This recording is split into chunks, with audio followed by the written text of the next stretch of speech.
వెంకట రమణారెడ్డి గారు.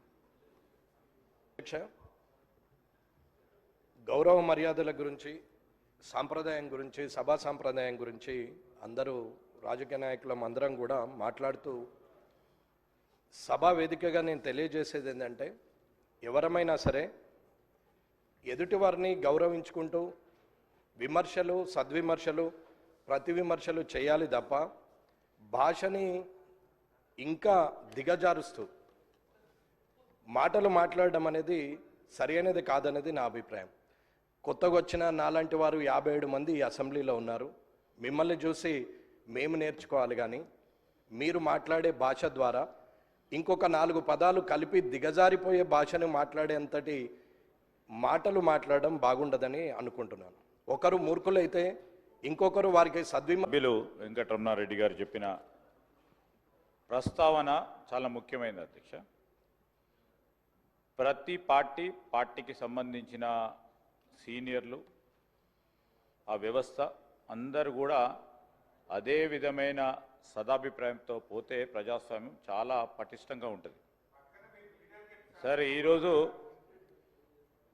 వారు అనుభవం గల నాయకులు అధికార పక్షంలో ఉండి అనేక సందర్భాల్లో కూడా నేను చెప్తా ఉన్నప్పటికీ ఈరోజు ఎవరు మాట్లాడినా తప్పేమంటున్నాము సార్, ఎవరు మాట్లాడినా తప్పేమంటున్నారు. ఆ ప్రస్తావన సార్, ఆ ప్రస్తావనకు సంబంధించి వెంకటరమణారెడ్డి గారు చేసిన ప్రస్తావన గురించి నేను ప్రజాస్వామ్యానికి సంబంధించిన అంశం విషయంలో వారు కూడా ఒక హెల్దీ ప్రాక్టీస్ని చేసుకోవాలని వారు కోరిరు.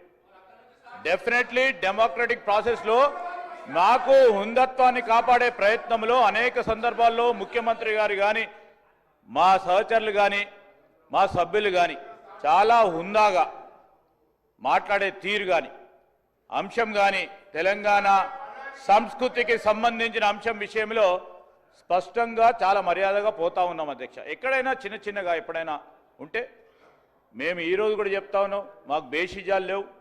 ఒక గౌరవ సభ్యుడు చెప్పిన అంశాన్ని కూడా దృష్టిలో పెట్టుకొని ముందుకు నడుస్తాం. అదేవిధంగా వారు కూడా నడవాల్సిన అవసరం ఉంటుంది. గౌరవ సభ్యులకు సంబంధించిన పార్టీ సభ్యులకు సంబంధించి సీనియర్ నాయకులు ఉన్నారు, వారు కూడా వారి నాయకులను మొదటగా మర్యాదగా మాట్లాడే ప్రస్తావన తీసుకొస్తే కూడా బాగుంటా ఉండే. నేను నిన్నగా సార్ వారిని అంటా ఉన్నా, ఈరోజు ఈ గౌరవ సభ్యులకు ఈరోజు ప్రస్తావన చేసినప్పుడు మీ పార్టీ సమావేశాల్లో నా వెంకటరమణారెడ్డి గారిని కోరుతా ఉన్నాను,